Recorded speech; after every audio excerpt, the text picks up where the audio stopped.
उपचुनाव से पहले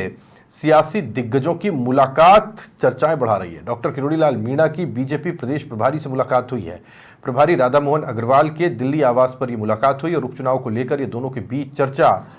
बेहद अहम हो जाती है। दौसा और देवली उनियारा उपचुनाव को लेकर के चर्चा खास हो जाती है और अब से कुछ दिनों पहले हमने इस बात को लेकर के अपनी तरफ से ऐसा माना भी था कि दौसा एक ऐसा क्षेत्र है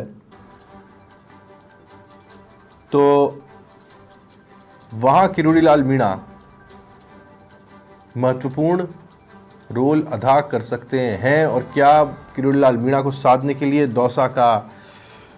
जो टिकट है उनकी मर्जी से दिया जा सकता है।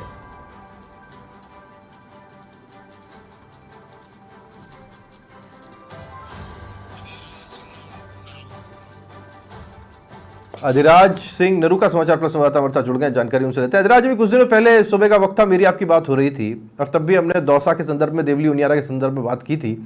और तब भी किरोड़ीलाल मीणा का जिक्र आया था और आज ये तस्वीर ये बता रही है कि दौसा हो या फिर देवली उनियारा हो, किरोड़ीलाल मीणा का एक स्टेक इसमें जरूर रहेगा और ये तस्वीर ये बता रही है। देखिए, आज डॉक्टर किरोड़ीलाल मीणा जो मंत्री हैं और बीजेपी के वरिष्ठ नेता है, उन्होंने प्रभारी राधा मोहन अग्रवाल से मुलाकात की है। अग्रवाल की दिल्ली स्थित आवास पर दोनों की मुलाकात हुई, चुनाव को लेकर दोनों के बीच में चर्चा हुई और चूंकि 7 सीटों पर चुनाव हो रहे हैं, उनमें खास तौर पर दौसा, देवली उनियारा, रामगढ़ पूरी राजस्थान की सीटें हैं और यहाँ पर सीधे तौर पर आदिवासी वर्ग इन सीटों को प्रभावित करता है, खासतौर पर मीणा समाज। मीणा समाज में डॉक्टर किरोड़ीलाल मीणा बीजेपी के सबसे बड़े नेता हैं और दौसा में खासतौर पर उनका प्रभाव है। दौसा लोकसभा सीट से जब बीजेपी चुनाव हारी तो दौसा को लेकर जिस तरीके के डॉक्टर किरोड़ीलाल मीणा के बयान चुनाव के दौरान आए थे कि अगर इस सीट पर हम चुनाव हार गए, बीजेपी चुनाव हार गई तो मैं मंत्री पद से इस्तीफा दे दूंगा। हालांकि हुआ भी ऐसा ही, उन्होंने इस्तीफा दिया लेकिन स्वीकार नहीं किया। तो किरोड़ीलाल मीणा पूरी राजस्थान में अपना एक प्रभाव रखते हैं। लेकिन प्रभारी से मुलाकात हुई एक दिन पहले, जब प्रभारी यहाँ पर 2 दिन पहले जब प्रभारी यहाँ पर पहुंचे लेने के लिए और खासतौर पर दौसा को लेकर उन्होंने चर्चा की। दौसा में देवली उन दोनों सीटों को लेकर उन्होंने चर्चा की, वहां के स्थानीय नेताओं से, जनप्रतिनिधियों से मुलाकात की, चर्चा की और जब मीडिया ने जब सवाल किया अग्रवाल से तो उन्होंने कहा था कि किरोड़ीलाल मीणा का क्या मामला है, मुझे इस पूरी मामले की जानकारी नहीं, जबकि सबसे चर्चित मामला है। और उसके बाद में ये मुलाकात हुई जो निश्चित तौर पर देवली उनियारा और दौसा में किस तरीके के सियासी समीकरण है, किरोड़ीलाल मीणा की क्या भूमिका होनी चाहिए, इन सब चीजों को लेकर चर्चा हुई है। खासतौर पर क्योंकि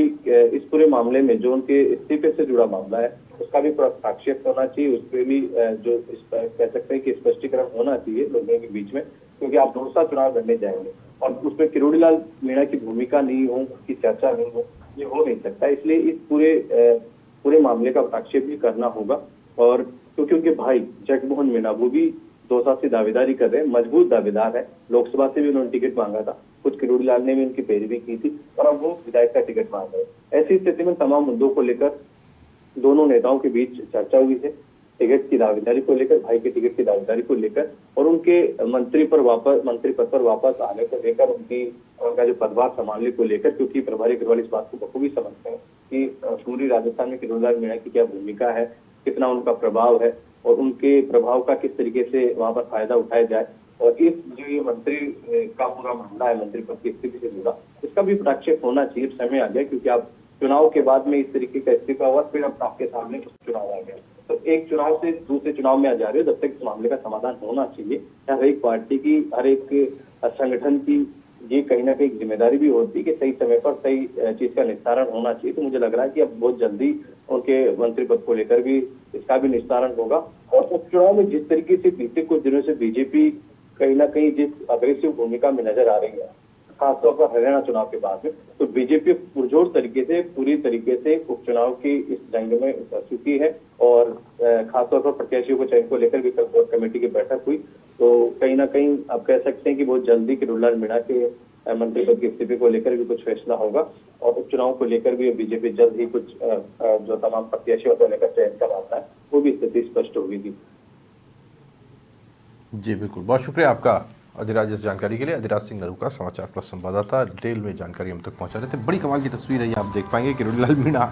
एक बार फिर से सक्रिय दिखाई दे रहे हैं और किरोड़ीलाल मीणा को पढ़ पाना आजकल थोड़ा सा कठिन है दिल्ली में मुलाकात हुई राधा मोहन दास अग्रवाल के साथ।